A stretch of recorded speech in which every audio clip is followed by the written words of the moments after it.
there are three worldviews regarding this, about life after death. You got the atheistic worldview, the human is saying only one life, make the most of it.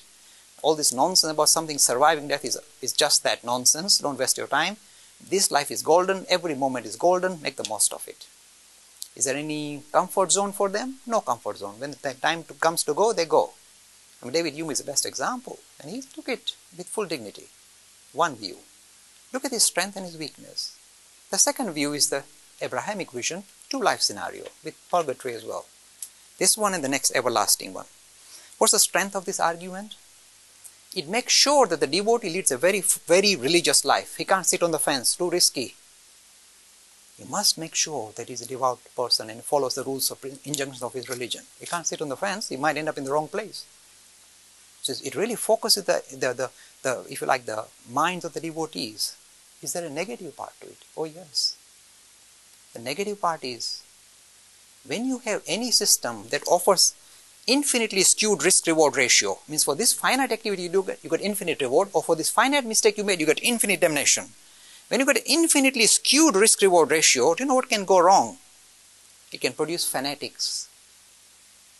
If I told you the first person to go to the coach waiting outside will get £1 billion, all sign of civilization here will be lost. We'll be clawing at each other, prepared to step on each other, because the £1 billion is a lot.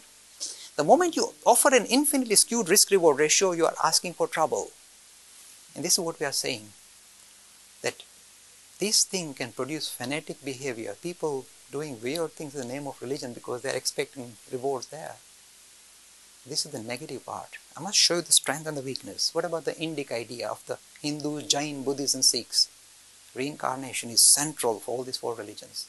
Buddhism calls it rebirth, but central. What are they on about? They're saying many lies. So everything we set into motion will not come to fruition, but what you set into motion has become part of your character, so you've sown the seeds of what you've done, and it comes with you in the next life, and comes to fruition there, and you progress further. So measured risk and measured rewards. What you set into motion, the character you build up, comes with you in your next life and allows you to progress further from there. Measured risk, measured rewards. Fairer system. Not infinitely skewed. Fairer system. Is there a drawback? Oh yes. This is the nice, sounds a fairer system. What's the drawback? The drawback is, it allows the devotee to put on the back burner the idea of making spiritual progress. Why rush? Because so many lives. And modern India is again a marvelous example of how laid back people can be about religion. They can do the spiritual progress in the next life. This life, Bollywood. Make money, eat, drink and burp and have fun. See? It has become degenerate.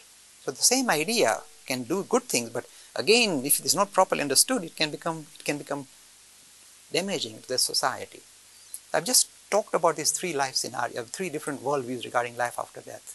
There are some interesting things that you can explore if you go on Google and look at Ian Stevenson in University of Virginia. He has done research on reincarnation. It's very interesting research.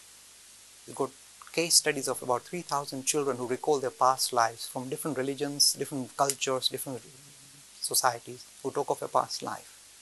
And in many cases, it's possible to check out the story they are giving, and they fit.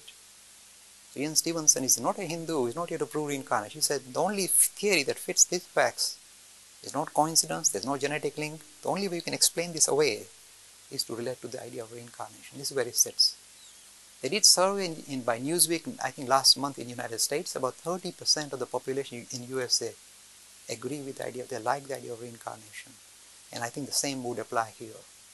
Because people somehow feel this is a more fairer system. You can't just say, some little child dies, what has he done good or bad that he goes to heaven? How can you need to give more opportunity. There are, as I said, drawbacks, but at the same time you must observe this thing in an academic manner and look at the strength and the weakness. And the actual genuine, if you like, some kind of verification. You can't just believe in things, airy-fairy stuff. So be challenging and test it out. And Professor Stevenson's research is the best in the field. If you go now on Google, YouTube, you'll find a little child, an American boy who remembers his past life as a fighter pilot. So they recorded him, they take him to the museum, and he says, oh, this is what you press the button to fly, and this is the way you turn the wings. He knows everything. And of course the parents think, oh, they want a good thing, so they're writing a bestseller and make money out of it. So this is what the idea of reincarnation. There are other things endearing about reincarnation which are interesting.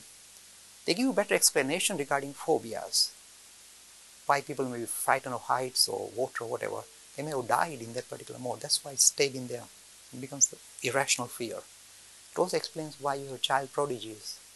It's not just, kind of fortunate genetic mutation. It is simply that's come from previous character that is built up.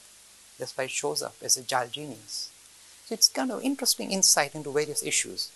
But I'm just going to leave it at that rather than spend more time on it, but something that you can do research on. Very interesting, very exciting, and very magical, if you can say. Free e-learning course in Hinduism. To register, please visit www.hindu-academy.com. Talks on Hinduism, sponsored by People Care, encouraging caring for the elderly in their own homes. For more information, please visit peoplecare.com.